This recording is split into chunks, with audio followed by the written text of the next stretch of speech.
ভাৰত এখন আধ্যাত্মিক দেশ, সেইকাৰণে ধৰ্মভূমি বুলি কৈছে, সেইকাৰণে কৰ্মভূমি বুলি কৈছে, সেইকাৰণে পুণ্যভূমি বুলি কৈছে। এইখন আধ্যাত্মিক দেশ কিয়? এইখন ধাৰ্মিক দেশ কিয়? সেইকাৰণে ভাৰতীয় দৰ্শন যিটো, হিন্দু দৰ্শন যিটো, সেই কথাটো আমি বুজিব লাগিব।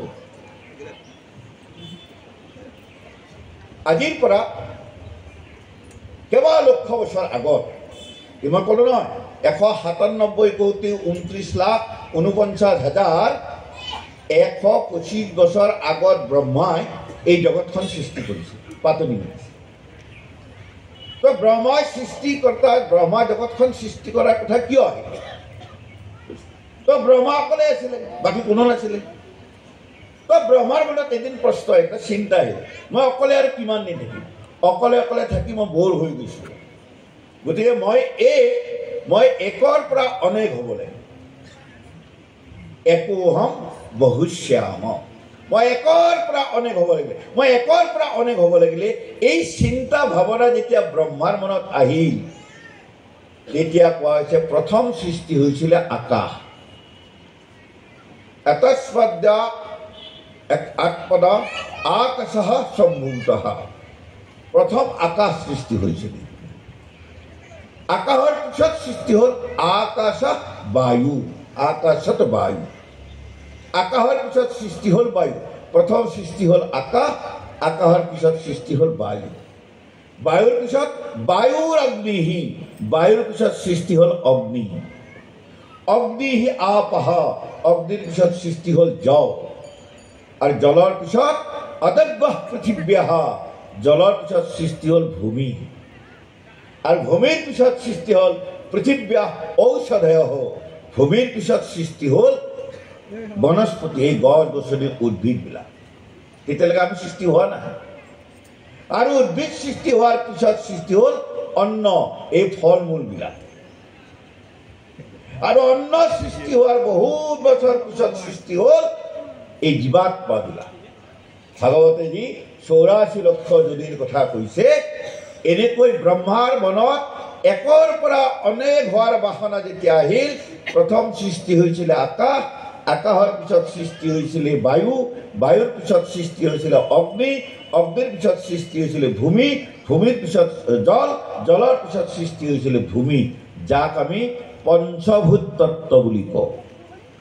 ক্ষিতি, অপ, তেজ, মৰুত আৰু বক। আৰু এই পঞ্চভূত তত্ত্ব ভূমি সৃষ্টি হোৱাৰ 12,05,33,000 বছৰ পিছত, এই পঞ্চভূত তত্ত্ব সৃষ্টি হোৱাৰ পিছত, ভূমিৰ সৃষ্টি হোৱাৰ পিছত, মানে 12,05,33,000 বছৰ পিছত উদ্ভিদ জগত সৃষ্টি হৈছে। সেইকাৰণে কওঁ, আজি আধুনিক যিবিলাক ছাত্ৰ আছে বহুতে কয় যে বিজ্ঞানৰ যুগত এই কি আৰু ভাগৱতৰ কথা কৈ থাকে, বাদ দিয়ক, বিজ্ঞানৰ কথা কওঁ।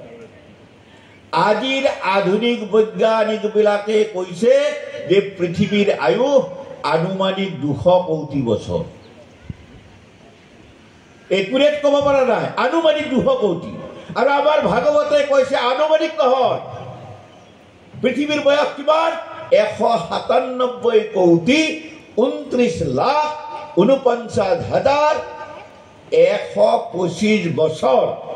আপোনাক দিন লাগে নেকি, মিনিট লাগে নেকি, ছেকেণ্ড লাগে নেকি? যদি লাগে, যোৱা 9 এপ্ৰিল ৰাতিপুৱা 5:19 বজাত সূৰ্যোদয় হৈছিল।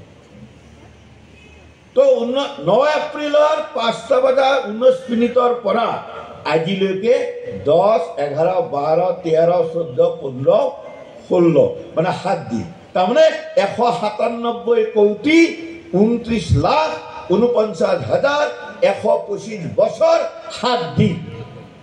আৰু ঘণ্টাও লাগে নেকি? আজি ৰাতিপুৱা সূৰ্যোদয়ৰ পৰা এতিয়ালৈকে ঘণ্টা হিচাপ কৰক, মিনিট হিচাপ কৰক, ছেকেণ্ড হিচাপ কৰক। এয়া হ'ল আমাৰ বিজ্ঞান। সেইকাৰণে ভাগৱত গীতা এখন বৈজ্ঞানিক গ্ৰন্থ। যিবিলাক ছাত্ৰ ইয়াত উপস্থিত আছে, মই আহ্বান জনাওঁ, গীতা ভাগৱতক বেদক তোমালোকে বিজ্ঞানৰ দৃষ্টিভংগীৰে অধ্যয়ন কৰা। আধুনিক বোটানি ডিপাৰ্টমেণ্টে আৱিষ্কাৰ কৰিব পৰা নাই যে উদ্ভিদ জগত কেতিয়া সৃষ্টি হৈছিলে। আৰু আমাৰ ভাগৱতে কৈছে উদ্ভিদ কেতিয়া সৃষ্টি হৈছিলে, 12,05,33,000 বছৰ আগত উদ্ভিদ সৃষ্টি হৈছিল। আধুনিক বৈজ্ঞানিক জুলজি ডিপাৰ্টমেণ্টে আৱিষ্কাৰ কৰিব পৰা নাই। আনুবেদিক কথাবিলাক কৈ থাকে যে জীৱাত্মাবিলাক, আমি মানুহবিলাক, পশু পক্ষী 84 লক্ষ জুনিৰ কথা ভাগৱতে কৈছে কেতিয়া সৃষ্টি হৈছিলে। আমাৰ ভাগৱতে কৈছে 3,04,41,000 বছৰ আগত এই জীৱাত্মাবিলাক সৃষ্টি হৈছে। এই যে মই কৈছো এয়া ভাগৱতক আধাৰ কৰি কৈছো। আৰু এইকাৰণে ভগৱানে সৃষ্টি কৰা এই যে সুন্দৰ জগত, এই যে সুন্দৰ বিশ্ব কেনেকৈ সৃষ্টি হ'ল, আকাশৰ পৰা আৰম্ভ কৰি আমাৰ জীৱলৈকে সৃষ্টি।